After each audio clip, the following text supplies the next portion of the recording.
I'm going to turn now to a couple of questions. One lengthy one and a couple short ones, but just so you know, you can ask your question, send it to ask@acl.org.au. Send it in. I've got so many. I'm going to do some episodes in which I deal with some, big meaty issues that come out of the question, so don't be discouraged if yours hasn't been answered yet. Keep sending them in, and I will address a whole bunch of them in future episodes. But for now, I'm just going to do a few at the end of the next couple of episodes before I get cracking on some more serious stuff. Here's a question. Somebody wrote in and they asked, why is it that it seems that Christians are so heavily attacked for their views, especially on LGBT issues, and not so much Muslims, especially when Muslim beliefs would appear to be more grievous, according to the worldview of those who attack the Christians? And the answer to that question, and I'm going to go into a little bit of an explanation, I think it's probably an opportunity to talk for a moment about identity politics. And the answer is this: identity politics is totally irrational. And it leads you to conclusions like that make no sense. It's a worldview that organises itself around just one thing. It organises itself around victimhood. And if you can claim victim status, then you win no matter what. It doesn't matter the content of your beliefs. It doesn't matter what you do or how you act. It only matters that you are a victim. And victim groups are divided up according to their group attributes like race or sexuality or gender or disability or sex or religion or whatever. Open your average Anti-Discrimination Act and you can see the pantheon of sort of attributes and identities that exist there, which divide people into victim groups and oppressor groups. Because of course, if you divide up your victim groups, the leftovers are what? Well, they actually turn out to be oppressors. They are people responsible for many of the grievances that are suffered by these victims. For example, a homosexual woman is a victim of, firstly, the patriarchy. She won't be paid the same as a man. She won't be as successful as a man. She will struggle all her life with body shaming and who knows what else, all these prejudicial thoughts and beliefs and the way society's out to attack her. So she suffers on that front, but she also suffers on another front because, of course, she's a homosexual.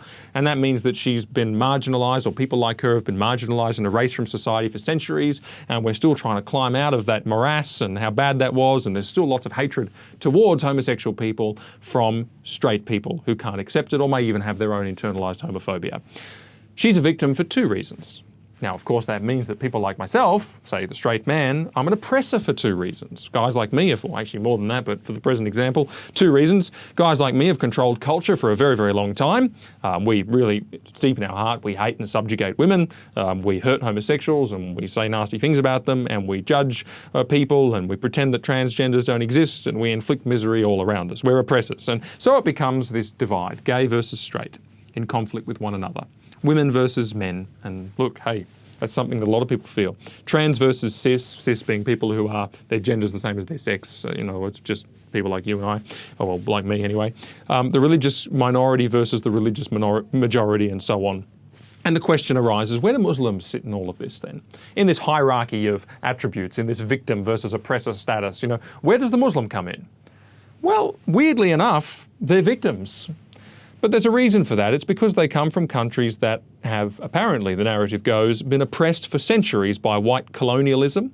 And these countries are poorer, more violent, more rights abusing, and generally disastrous, not because of inherent issues with their various societies, and not because of any issues with the character of the people who are in charge of those societies, and not because of the belief systems and whatnot. No. They are oppressed by colonial, white, Western powers run by cisgendered, straight, white, rich men.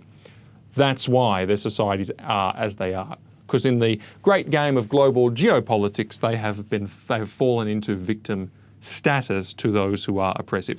It's a worldview that doesn't judge people individually based on what they do or based on their character. It's a worldview that primarily and mainly judges people based on what group they belong to.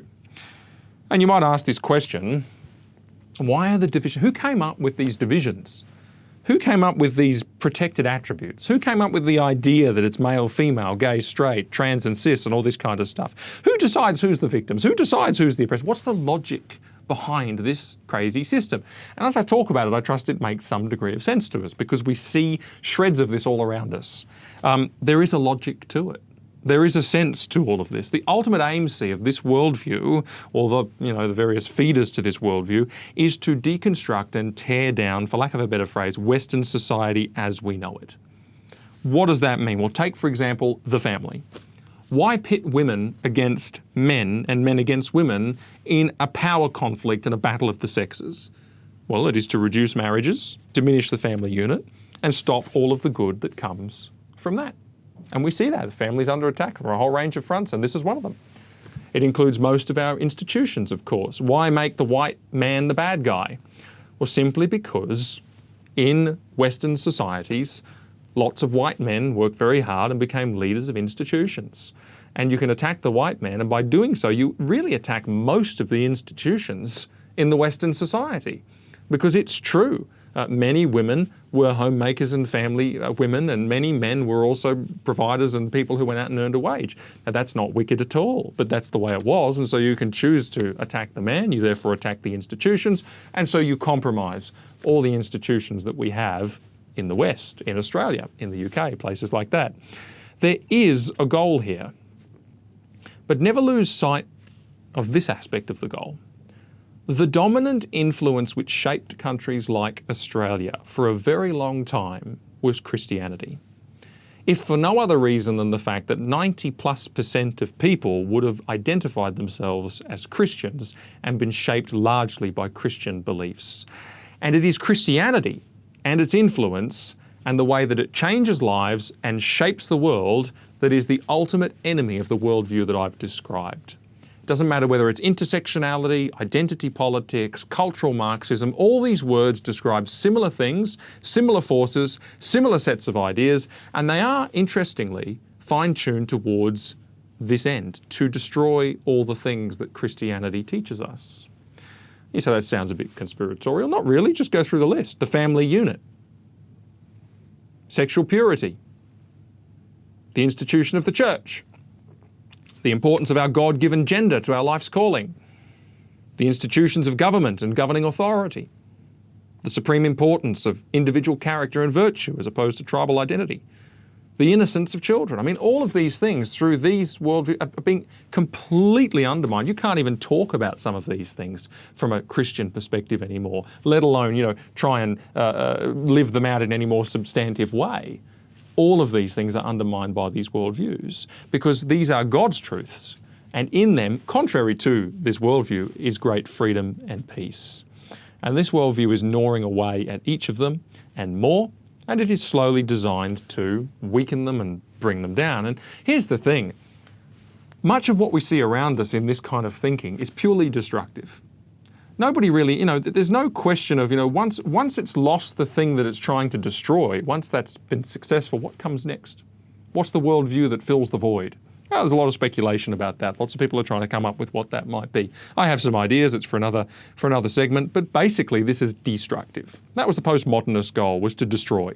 And all of these ideas which come out of postmodernism are destroying. And they're destroying all the things that I listed. Conveniently, all of those things tend to be the God's truth on those matters. And they claim that God's truth is oppressive. Well, tell you what, I don't think the oppression is what they think it is. And I don't think the oppressors are who they think they are. And this is one of the totally illogical results. Who is the victim? It's the Muslim. Who is the oppressor? It's the Christian. So who is it that's most worthy of our energies and our hostility? Of course, it's Christianity. And there you have it. Identity politics and victimhood. But hey, what would I know? I'm just a straight white man. Hey, thank you so much for watching. If you liked what you saw, then make sure to hit the like button. If you want to never miss another video again, make sure to subscribe, or you can right now watch more videos right here. Cheers.